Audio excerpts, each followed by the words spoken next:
Hey guys, what's up? As you might all experience, smartphone photography is getting better each year, mostly thanks to the software. However, that doesn't mean companies like Samsung is sitting idle on the hardware front, having just announced its new ISOCELL Gen 1 sensor. The real highlight of this sensor is that it comes in at just 0.64 micrometers, and the Gen 1 has the smallest 50 megapixel sensor ever launched for smartphones without making any compromises on quality. But still, you might ask that since conventional camera wisdom has taught us that smaller pixels usually result in worse image quality with higher noise, so why is Samsung doing this? Well, according to the company, it is about form factor versatility. The sensor's smaller size means it can be used in ultra-wide or telephoto camera modules, which are challenging to design when size is at a premium. Or it can also be employed as a way to reduce the height of the primary camera bump.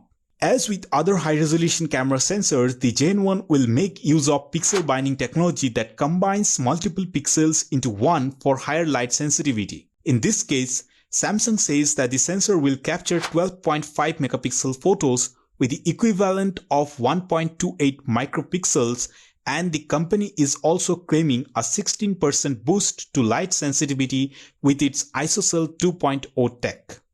It is equipped with double Super PD technology, which uses 1/16th density of pixels, and due to this addition, the same level of performance can be expected from the sensor even when illumination levels are as much as 60% lower. Speaking about it, Dongqing Qiang, Executive Vice President of the Senior Business at Samsung Electronics, said that the sensor will help capture ultra-high resolution mobile images in the sleekest smartphones that will be manufactured in the future. Now that means it is quite possible that this will be the Galaxy S22's secret weapon. Samsung also claims to provide support for crystal clear 4K videos at 60 frames per second, while also harboring the support for full HD recording at 240 FPS. That being said, according to the company, the Gen 1 has entered mass production, which means we could see it in phones really soon. So now put your guesses in the comment section as to whether Gen 1 will spearhead the Galaxy S22 photography efforts, and what are your thoughts about it. But if you like this video, then please do the same while also sharing it with your friends, and consider subscribing my channel for more and more such interesting stuffs. Thanks for watching.